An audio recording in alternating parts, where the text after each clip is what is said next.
కడుపు మార్చుకొని ఉంటే, కడుపు చంపుకొని ఉంటే అప్పులు పెద్ద విషయమే కాదు అన్న కాడ నుంచి 2.5 సంవత్సరాల తర్వాత ఒక కొత్త వింగ్ని ఏర్పాటు చేయడానికి గల బలమైనటువంటి కారణాలు ఏంటి మాట్లాడదాం. రాజకీయ విశ్లేషకులు డాక్టర్ శేషు సార్ మనతో పాటు జాయిన్ అవుతున్నారు. శేషు సార్ నమస్తే. సో కొత్త వింగ్ ఎట్లా చూడొచ్చు? ఇప్పటికే హైడ్రాన్ చూసాం, ఇందాక నేను చెప్పినట్టు ఈగిల్ వ్యవస్థను చూసాం నార్కోటిక్స్ డిపార్ట్మెంట్ కోసం డ్రగ్స్ నరికట్టడానికి.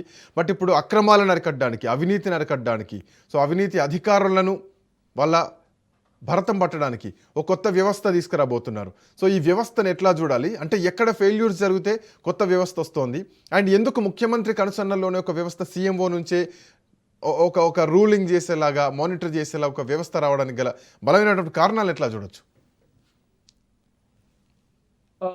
శ్రీకాంత్, తెలంగాణ రాష్ట్రము ఏర్పాటవుతున్నప్పుడు అంటే 2014లో రాష్ట్రం ఏర్పాటైనప్పుడు ఒక నెలకి రాష్ట్ర ప్రభుత్వానికి వచ్చేటటువంటి ఆదాయము 6,000 crores ఉండే. అవును. దాన్ని 2023-24 నాటికి ఒక 18,000 కోట్ల రూపాయలకు పెంచారు. అయితే గణనీయంగా రాష్ట్ర ప్రభుత్వ ఆదాయం పెరిగింది. అట్లాగే ఖర్చులు కూడా పెద్ద ఎత్తున పెరిగాయి. ఈ రేవంత్ రెడ్డి ప్రభుత్వము అధికారంలోకి వచ్చిన ఈ 31 నెలల్లో రాష్ట్ర ప్రభుత్వానికి వచ్చేటటువంటి ఆదాయం పెరగలేదు.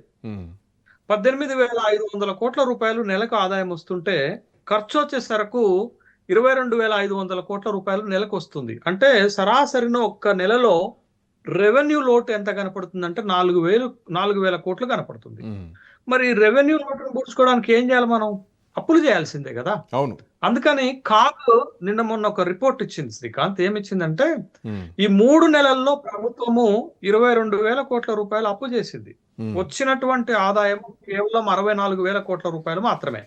అంటే రాష్ట్ర ప్రభుత్వము ఆదాయాన్ని పెంచుకోలేకపోతుంది. కాబట్టి రెవెన్యూ లోటు పెద్ద ఎత్తున పెరిగిపోతుంది. మొన్నటి వరకు 9,000 కోట్లు ఉంటే ఈ 3 నెలల్లో ఇంకొక 3,000 కోట్లు యాడ్ అయింది. అంటే ఇప్పుడు రమారమి రెవెన్యూ లోటు 12,000 కోట్ల రూపాయలకు చేరింది. ఇది ఆందోళన కలిగించేటటువంటి విషయం. కాబట్టి ముఖ్యమంత్రి గారు కూడా దీని మీద దృష్టి పెట్టినట్లుగా మనకి కనపడుతుంది. అసలు ఎందుకు రాష్ట్ర ప్రభుత్వ ఆదాయం పెరగట్లేదు, రెవెన్యూ పెరగట్లేదు అనేటటువంటి ఒక సమీక్ష చేసినప్పుడు తనకి విస్తుపోయేటటువంటి ఒక సమాచారము అధికారం నుండి వచ్చింది. ఏంటి అనంటే రాష్ట్ర ప్రభుత్వానికి వచ్చేటటువంటి ఆదాయానికి గండి కొడుతున్నారు అక్రమార్కులు, ఇదొకటి. అక్కడక్కడ లీకేజెస్ జరుగుతున్నాయి. తర్వాత ఈ రెవెన్యూ వసూలు చేసేటటువంటి ఉద్యోగుల్లో నిర్లక్ష్యం ఉంది. దీంతో మనం ఆదాయాన్ని పెంచుకోలేకపోతున్నాము అనేటటువంటి ఒక అభిప్రాయానికి వచ్చారు. కాబట్టి ఈ రాష్ట్ర ప్రభుత్వానికి వచ్చేటటువంటి ఆదాయానికి గండి కొడుతున్నటువంటి వాళ్ళపైన చర్యలు తీసుకొని లీకేజీలను అరికట్టడానికి ఒక సమర్థవంతమైన వ్యవస్థను ఏర్పాటు చేసుకోవాలనే ఒక సూత్రప్రాయమైనటువంటి ఆలోచనకు వచ్చి దాంట్లో భాగంగానే స్పెషల్ ఎన్ఫోర్స్మెంట్ వింగ్ ని ఏర్పాటు చేయాలి అనేటటువంటి ఒక నిర్ణయానికి వచ్చినట్టుగా మనకి వార్తలు బయటకు వస్తాయి.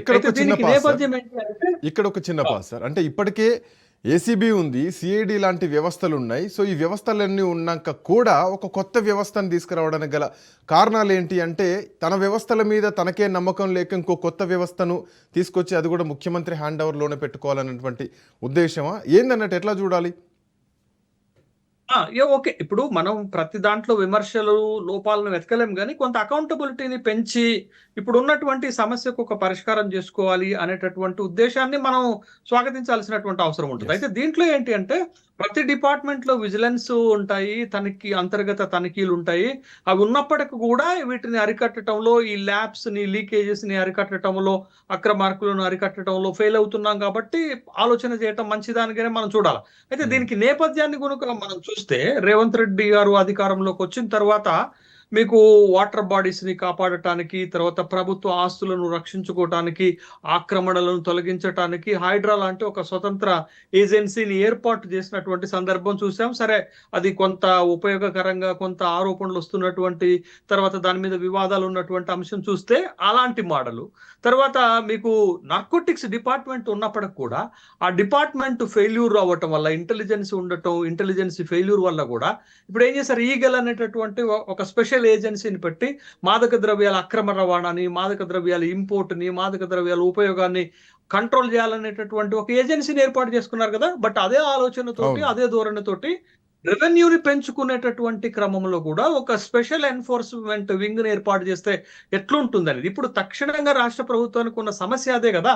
ఇవాళ రాష్ట్ర ప్రభుత్వం మెయింటెనెన్స్ కానీ, రాష్ట్ర ప్రభుత్వం ఇచ్చినటువంటి హామీలకు కానీ, వెల్ఫేర్ స్కీమ్స్ కానీ పెద్ద ఎత్తున డబ్బులు అవసరమవుతున్నటువంటి నేపథ్యంలో, ఆదాయం పెరగకపోగా వస్తున్నటువంటి ఆదాయానికి గండి కొడుతున్నటువంటి నేపథ్యంలో ప్రభుత్వము ఒక కొత్త రకమైనటువంటి వ్యవస్థని ఏర్పాటు చేసి దీన్ని కంట్రోల్ చేయాలనుకోవటాన్ని మనం స్వాగతించవచ్చు. మనం దీని ఈ ప్రయత్నాన్ని మనం ఆహ్వానించవచ్చు. అయితే ఇక్కడ ఏంటి అనంటే ఎక్కడెక్కడ లీకేజెస్ జరుగుతున్నాయి అనేటటువంటిది కనుక మనం చూస్తే మనకి చాలా స్పష్టంగా ఇప్పుడు అధికారులకు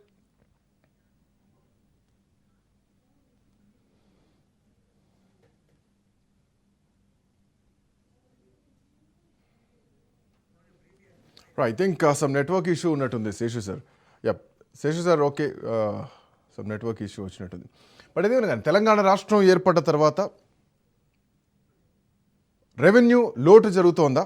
తెలంగాణ రాష్ట్రం వచ్చిన తర్వాత అంటే గతంలో 2020-24లో 18,000 కోట్ల రూపాయల రాబడి ఉంటే కనుక రేవంత్ రెడ్డి వచ్చిన తర్వాత ఖర్చే 22,000 కోట్ల రూపాయలు అయితే కనుక 18,000 కోట్ల రూపాయల రాబడిగా ఉంది. అంటే దరిదాపు ఏం తక్కువ 4,000 కోట్ల రూపాయల వరకు కూడా లోటు ఉన్నటువంటి పరిస్థితి. సో ఇట్లాంటి నేపథ్యంలోనే ఆయా శాఖల్లో ఎక్కడెక్కడ అవినీతి జరుగుతోంది, ఎక్కడెక్కడ పక్కదారి పడుతోంది, ఏ అధికారి మీద నిఘా పెట్టాల్సినటువంటి అవసరం ఉంది. సో 2.5 సంవత్సరాల తర్వాత రేవంత్ రెడ్డి కొంత సీరియస్గా తీసుకున్నట్టుగా కనిపిస్తోంది రాష్ట్ర ఆర్థిక పరిస్థితిని దృష్టిలో పెట్టుకొని. రైట్, శేషు సార్ జాయిన్ అయ్యారు. శేషు సార్, చాలా అంశాలు, ఎందుకంటే ఇటు రియల్ ఎస్టేట్ విషయంలో చూసుకున్నా కానీ, రెవెన్యూ విషయంలో చూసుకున్నా కానీ, స్టాంప్స్ అండ్ రిజిస్ట్రేషన్స్ విషయంలో చూసుకున్నా కానీ, సో చాలా విషయాల్లో కూడా అంటే తగ్గిపోయింది. వాస్తవం చెప్పాలంటే రియల్ ఎస్టేట్ నడవట్లేదు, రియల్ ఎస్టేట్ తగ్గిపోయింది, ఒక భూమి కూడా తగ్గిపోయింది అనేది కూడా నడుస్తుంది. ఇప్పుడు కొనుగోళ్ళు అమ్మకాలు కూడా తగ్గిపోయినది కూడా గ్రౌండ్ రియాలిటీ కనిపిస్తోంది. సో ఇట్లాంటి నేపథ్యంలో ప్రభుత్వం తీసుకునేటువంటి నిర్ణయంలో ఎట్లాంటి చేంజెస్ని మనం ఎక్స్పెక్ట్ చేయొచ్చు భవిష్యత్తులో? అదే శ్రీకాంత్, ఇప్పుడు మనకి రెవెన్యూ వచ్చేటటువంటి శాఖలు ఏంటివి అనేది మనకి స్పష్టంగా తెలుసు కదా. కమర్షియల్ ట్యాక్సెస్ నుంచి మనకి జిఎస్టీ లాంటి దాని నుండి ఎక్కువ రెవెన్యూ వస్తుంది, తర్వాత రిజిస్ట్రేషన్స్ నుండి వస్తుంది, స్టాంప్స్ నుండి వస్తుంది, తర్వాత మైనింగ్ నుండి మనకి ఎక్కువ ఆదాయం వస్తుంది, తర్వాత ఎక్సైజ్ నుండి వస్తుంది.